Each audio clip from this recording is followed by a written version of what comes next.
وتوبة النصوح وصلاح الجسد والروح وإلى حضرة النبي المصطفى رسول الله محمد صلى الله عليه وآله وسلم وصحبه ومن تبعهم بإحسان إلى يوم الدين وإلى حضرات مشايخنا ومعلمين في الدين ومؤلف الكتب المخلصين الذين تعلمنا وعلمنا مؤلفاتهم شيء لله لهم الفاتحة. أعوذ بالله من الشيطان الرجيم. بسم الله الرحمن الرحيم. الحمد لله رب العالمين الرحمن الرحيم مالك يوم الدين إياك نعبد وإياك نستعين اهدنا الصراط المستقيم صراط الذين أنعمت عليهم غير المغضوب عليهم ولا الضالين آمين. بسم الله الرحمن الرحيم. الحمد لله رب العالمين وبه نستعين على أمور الدنيا والدين والصلاة والسلام على أشرف الأنبياء والمرسلين سيدنا محمد وعلى آله وصحبه أجمعين. أما بعد فإن أصدق الحديث كتاب الله تعالى وخير الهدي هدي سيدنا محمد صلى الله عليه وسلم وشر الأمور محدثاتها وكل محدثة بدعة وكل بدعة ضلالة وكل ضلالة في النار. وبسند المتصل إلى الإمام المؤلف رحمه الله تعالى وأدام النفع به وبعلومه في الدارين آمين رضي الله عنه. بسم الله الرحمن الرحيم. بسم الله ngawitan abdi ngaoskana ieu kitab tijan kalawan ngalap barokah kunyebat jenengan Allah sifatna Allah Ar-Rahmani zat anu maparinan nikmat ageun jeung alim di dunia jeung di akhirat pikeun jalma mukmin jeung kafir. Sifatna Allah Ar-Rahimi zat anu maparinan nikmat alim di akhirat unggul pikeun jalma mukmin. Hadir masa itu ya, tak usah banyak-banyak, sedikit tapi padat. Yang saya hormati para wali santri Pondok Pesantren Miftahul Yakin, wabil khusus Ketua Wali Santri Kersana Al-Mukarram wal Muhtaram Bapak Ustaz Manar, dan juga yang saya hormati pengurus wali santri Bapak Roni dan juga Bapak Dadang ya.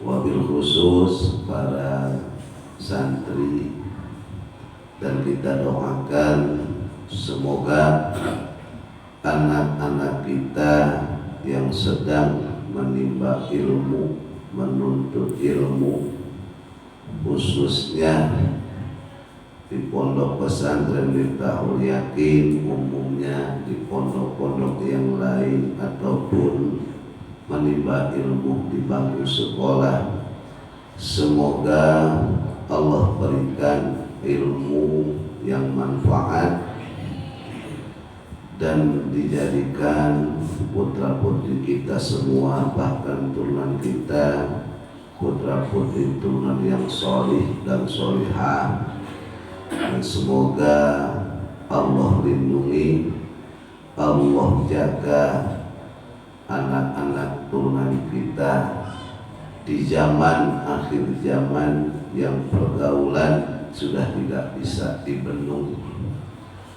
dipelihara dari hal-hal yang negatif, hal-hal yang mendatangkan mudarat, hal-hal yang membuat keluarga besar jadi buruk. Amin ya rabbal alamin. Shalawat beserta salam semoga senantiasa Allah curah limpahkan kehariban alam baginda kita Nabi besar Muhammad sallallahu alaihi wa alihi wasallam, para wali santri dan juga para santri yang saya hormati. Dalam pertemuan kali ini, pengajian pagi hari ini membahas tentang bismillah. Tentunya kita sudah tahu bismillah adalah sebuah kalimat atau kata-kata yang memang dianjurkan, diajarkan di dalam agama. Maka begitu pula pengarang penyusun ini kitab yang bernama Syekh Ibrahim Al-Bajuri mengawali kitabnya dengan bismillah atau dengan kalimat basmalah, karena berdasarkan hadis baginda kita Nabi besar Muhammad sallallahu alaihi wa alihi wasallam, kullu amrin fi balin la yubda'u bi bismillahirrahmanirrahim wa huwa aqta atau wa huwa abtar. Artinya segala sesuatu yang baik menurut agama kalau tidak diawali dengan bismillah maka itu putus, artinya kurang barokah, ya, kurang barokah. Makanya ada sebuah lagu dari Bang Haji Roma, kalau apa itu baca bismillah gitu kan, kalau mau makan baca bismillah, kalau mau ke sawah baca bismillah, kalau kata Mang Roni dapat tender baca bismillah, buka warung baca bismillah, kabobong baca bismillah. Yakin akang mah pasti kesini juga mulainya baca bismillah. Yang kedua, berdasarkan hadis takhallaqu bi akhlaqillah, berakhlaklah kamu sekalian dengan seperti akhlak Allah. Jadi kalau kita lihat di dalam Al-Quran, seluruh ayat, seluruh surat diawali dengan bismillah, kecuali surat Al-Bara'ah atau surat At-Taubah. Jadi memang sepertinya hal sepele, ya. Kadang-kala prakteknya suka lupa, ya. Makan habak kali itu, ya. Segala sesuatu yang baik, gitu, itu dianjurkan awali dengan bismillah supaya hasil barokah. Sedangkan barokah ziyadatul khair, tambah kebaikan. Sedangkan puncak hidup itu adalah keberkahan, umur yang berkah, rizki yang berkah, keluarga yang berkah. anak yang berkah, usaha yang berkah, rumah tangga yang berkah, kendaraan yang berkah, masyarakat yang berkah. Tapi kadang-kala tidak sedikit lupa bismillah. Ya termasuk akang juga suka lupa bismillah. Kalau makan habak-habak, tapi untungnya pas udah mau habis ingat, ingat. Cuman bacanya bukan bismillahirrahmanirrahim, bismillahi awwalahu wa akhirahu. Sebab katanya kalau kita makan nggak diawali dengan bismillah, maka bangsa setan ikut makan dari saripati makanan yang kita makan. Jadi kita makan itu nggak ada saripatinya, dimakan sama setan. Nah di saat kita ingat, kemudian kita baca bismillah, maka setan akan memuntahkan kembali yang dia makan. Nah itu bismillah. Kemudian tentang bismillah, menurut ilmu, membahas bismillah itu tergantung ilmu yang kita pelajari. Kalau belajar Quran, maka pembahasan bismillah sesuai dengan ilmu tajwid. Nah gitu. Kalau kita belajar ilmu fikih, maka membahas bismillah sesuai ilmu fikih. Sebab ada kaidah keterangan li anna kulla syari'in fi fannin ayyabahatha 'alal basmalati bi tarfin mimma yunasibuha. Yang maksudnya setiap orang yang menggali, mengkaji akan sebuah ilmu, maka membahas bismillah itu tergantung ilmu yang dia kaji. Ini paham dari Bapak-bapak?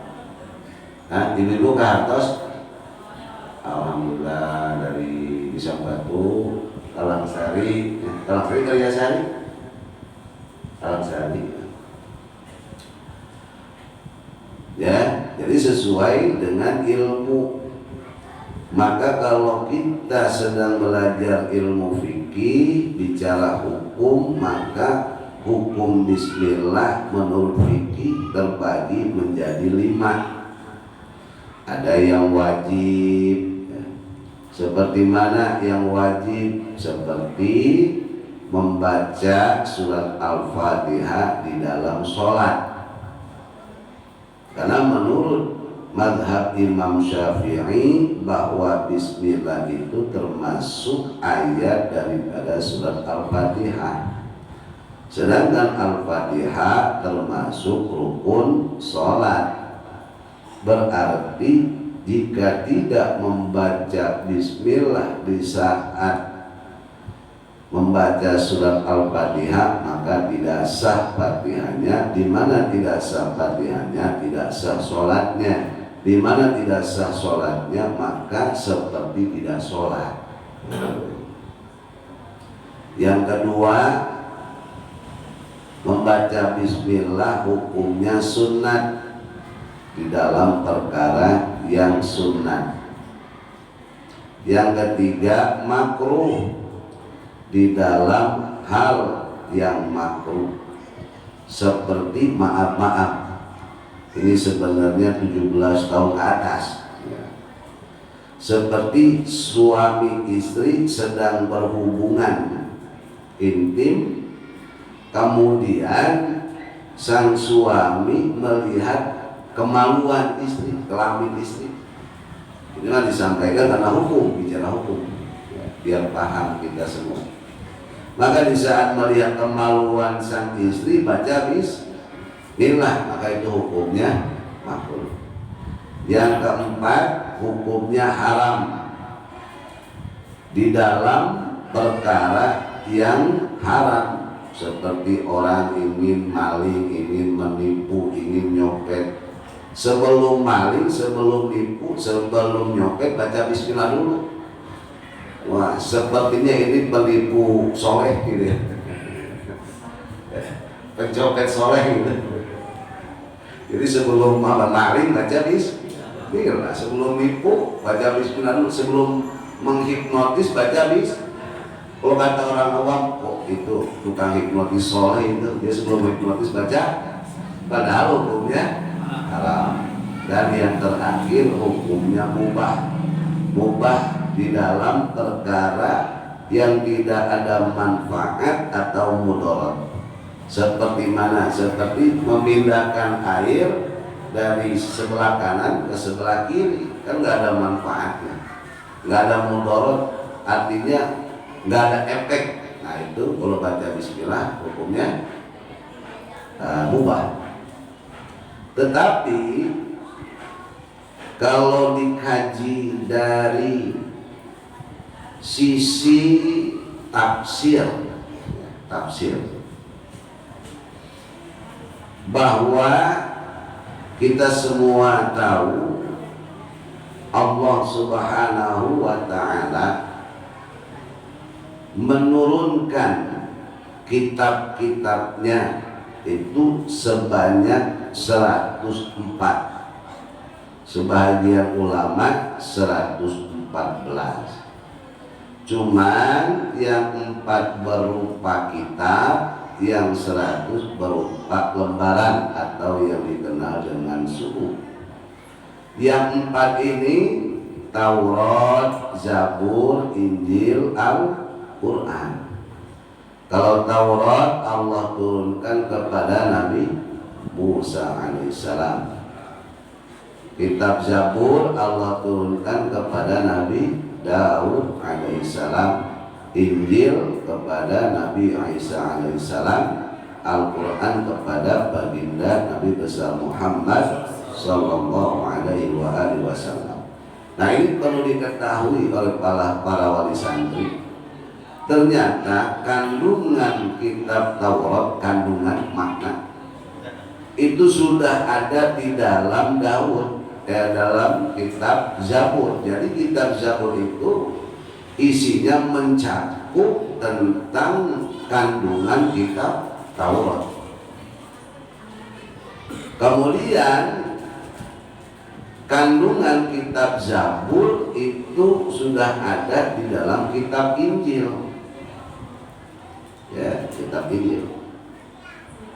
Kemudian kitab Injil kandungannya, maknanya itu sudah ada dalam Al-Quran. Jadi Al-Quran yang kita baca, Al-Quran yang dijadikan pedoman atau imam bagi manusia itu sudah mencakup Injil, apalagi Zabur, Taurat. Luar biasa di Al-Quran. Jadi tentang Injil sebenarnya sudah ada dalam Al-Quran. Al-Quran sudah mencakup, sudah multi.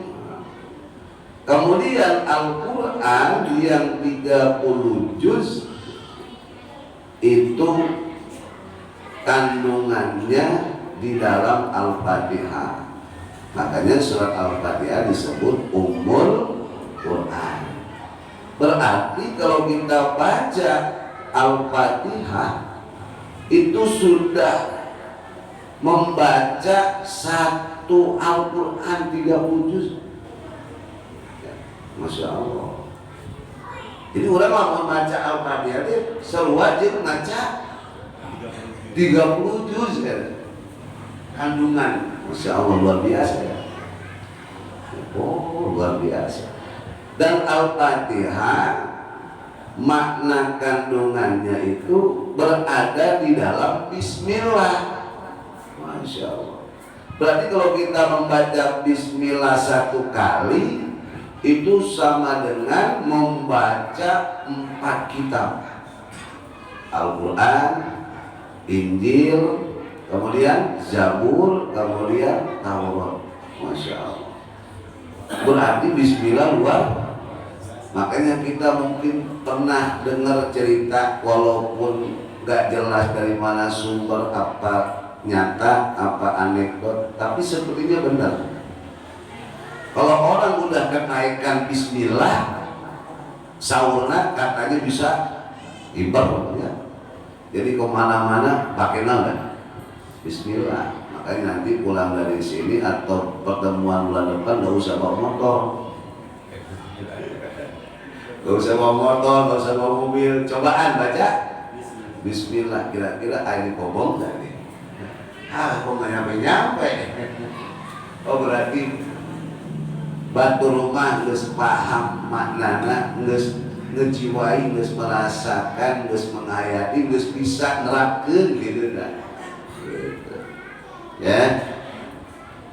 Dan bismillah itu kandungannya berada dalam bab bismillah, luar biasa. Ini menurut sebahagian ulama hakikat atau menurut tafsir. Dan menurut ilmu tauhid, ya, ilmu tauhid, maka ini kalimatnya dibongkar. Berarti kalau dipaham, ditelaah, ngaji bismillah mudahnya, masya Allah. Jadi anak kurang ngaji ulah naon. Kalau batin hiji waduh luar biasa. Putra-putra orang gitu. Bismillah ya luar biasa. Nah, menurut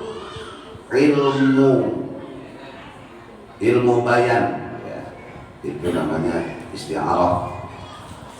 Karena menurut ilmu nahu ba itu ini asal tahu aja ya.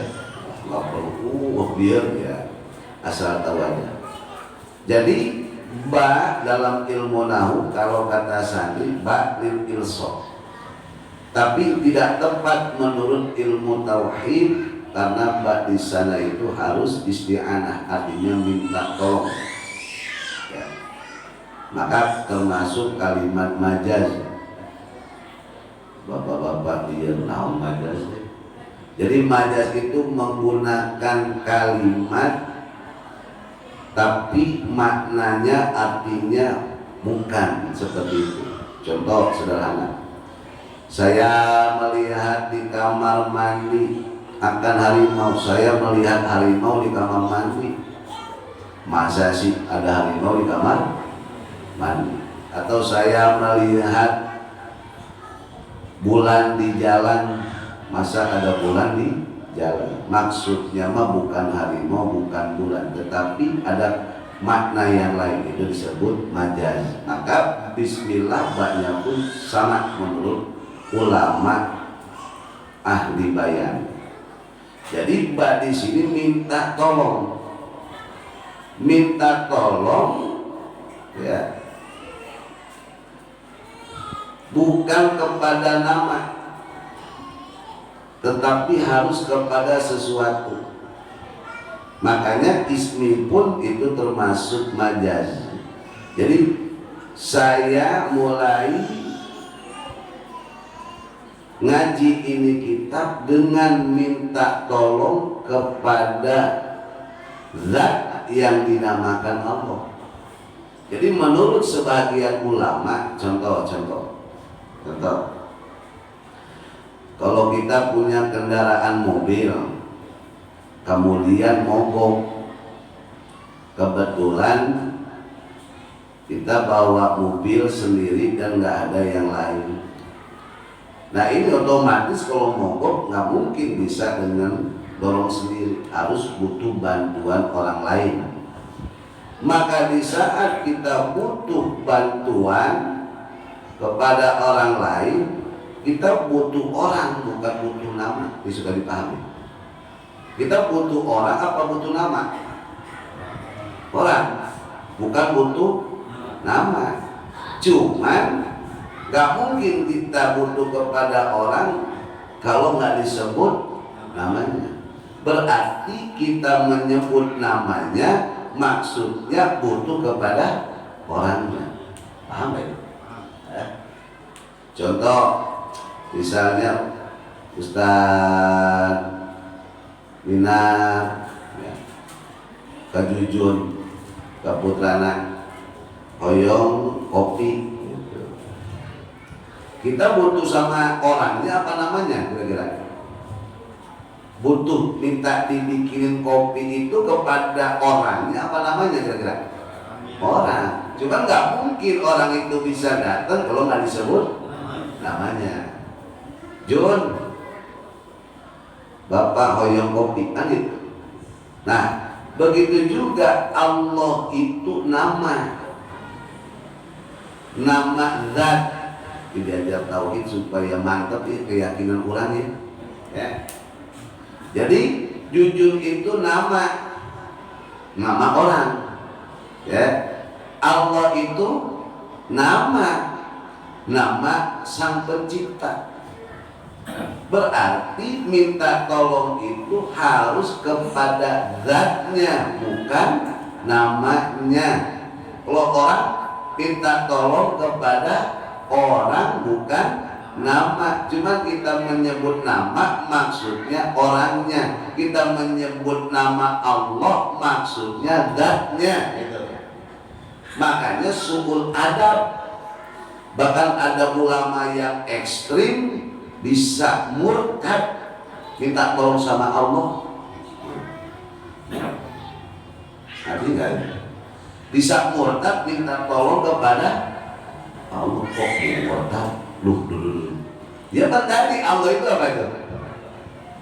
Allah itu sebuah nama. Ya Maroli paham Maroli. Ya bahasa supaya iya gitu. Jadi Allah itu adalah nama zat. Makanya kata ulama ahli tauhid itu jangan filsuf tapi harus istilah minta tolong kepada zat yang dinamakan Allah. Jadi zat yang menciptakan, zat yang memiliki ini alam namanya Allah. Dan itu nama Allah sendiri bukan hasil dari ulama, bukan hasil pemikiran para rasul, tetapi dari Allah yang mewahyukan, yang memberitahukan kepada para nabi, para rasul bahwa yang menciptakan alam semesta ini namanya Allah. Masuk? Paham ya? Namanya Allah. Oh, jadi sekarang udah tahu Allah itu nama zat. Oh, berarti kita minta tolong sebenarnya kepada zat, bukan kepada nama. Cuman zat itu punya nama, namanya Allah. Kenapa disampaikan seperti ini? Jangan sampai kita termasuk golongan yang gak bagus menurut ulama yang tadi itu. Ya. Kemudian Allah yang bersifat Rahman. Rahman itu yang maha pengasih. Nah ini supaya kenal dengan Allah. Coba kira-kira ya, mungkin 10 menit lagi ya. Kira-kira kalau ada orang zalim kepada kita, ada orang buruk kepada kita, ada orang pelit, korek, merege buntut gasiran, bujur koneng, dan bagaimana orang korek itu cina. Kira-kira sikap kita terhadap orang tersebut lemah lembut, baik atau sebaliknya? Ya jujur aja, jujur ya. Ada orang zalim kepada kita, apakah kita tetap baik atau masa bodoh? Cuek biasa lah. Ya. Ada orang korek, tapi korek tandai kurang. Allah, ya Allah kita itu yang iman dikasih rezeki, yang enggak iman dikasih, yang enggak sholat dikasih, yang sholat dikasih. Bahkan bukan hanya manusia, binatang pun dikasih. Berarti luar biasanya Allah. Makanya Allah memiliki sifat atau disebut Ar-Rahman, yang maha pengasih. Siapapun dikasih tanpa pilih kasih.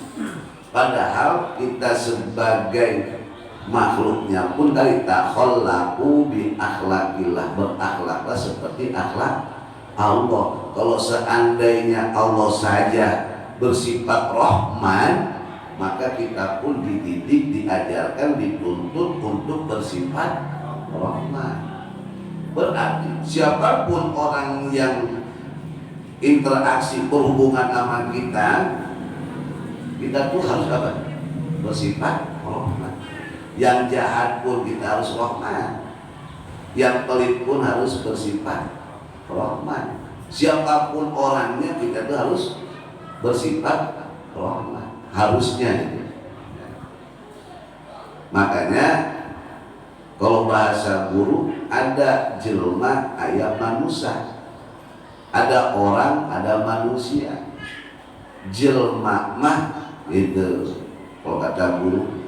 Jadi orang teh can jadi manusia masih kena jelma. Kita ini belum jadi manusia, baru masih orang. Sebab kalau udah manusia, maka dia akan memanusiakan orang. Paham Bapak Narani? Kita akan memanusiakan jelma, apalagi manusia, akan memiliki sifat kasih sayang kepada siapapun orangnya. Nah, kemudian nikmat Allah, kata sebagian ulama, itu ada 100 nikmat yang Allah turunkan di muka bumi ini baru satu. Berarti sesana salah. Yang satu ini buat makhluk manusia ge sabaraha miliar. Ya. Eta teh dari nikmat nu hiji. Insyaallah. Anu menang duit sekian, anu sehat, ya, bisa diuk, bisa makan, bisa jalan, dan nikmat yang satu. Punya mobil, kendaraan lebih dari 10, belum motor, belum tanah, belum sawah, belum rumah, belum perusahaan, belum yang lain. Itu dari nikmat yang satu. Masya Allah. Ya, bisa merasakan rasanya kopi, makan, ada perasaan senang dalam hati, dan nikmat yang satu. Sisanya 99 ini akan diberi sama Allah nanti di akhirat, di surga. Maka lamun di dunia na urang ribu, urang belangsa, ulah sedih gitu. Dan kita bakal menang mana tak? 99. Masya Allah. Makanya Ar-Rahim dan anu maparinan nikmat alit itu bukan nikmat, tapi anu nerima nikmat, karena tidak semua manusia itu akan masuk surga, karena tiket untuk masuk surga itu dengan iman, dengan Islam. Makanya orang selaku mukmin jaga keimanan orang, jaga keimanan anak orang, jaga keimanan istri orang, jaga keimanan keluarga orang, supaya orang bisa asup surga teh lain sorangan. Kudu jeung keluarga orang babarengan. Emangnya enak kumpul di dunia doang tapi di akhirat gak kumpul. Makanya kata Allah itu, ya ayyuhalladzina amanu anfusakum wa ahlikum. Nah, jaga keimanan ulang. Makanya para wali sani tepat bener anak orang di pesantren itu. Kenaon di samping menimba ilmu agama, di samping tadinya ngerti kemudian jadi ngerti, di samping eta nu paling utama jaga keimanan. Sebab sekarang lingkungan dan pergaulan sudah tidak sehat. Benar tak? Benar tak? Kadang-kadang orang berpikir setengah, kalau di pesantren ke masa depan aku mah mendingan di sekolah pun, akhirnya terkontaminasi pergaulan, salah gaul, kurang perhatian, kurang pantauan dari orang tua, akhirnya anak kenal dengan obat-obatan obat-obat terlarang jadi kecanduan, nyeepkeun artos, nyeepkeun banda, nyeepkeun segala rupa. Kalau sudah begitu baru sadar, anak kurang bengal, kudu kemana? Kemana wae? Ya, anak kurang ke bau cingkur teh kemanakeun? Giran geus badeu, giran geus ke katulungan, kakara, eling. Gitu. Pesantren mana? Giliran lu bengal ke pesantren gitu.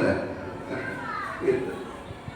Nah, itu jaga keimanan. Jadi Ar-Rahim, Allah Maha Penyayang, kepada orang-orang yang beriman akan diberikan nikmat yang 99.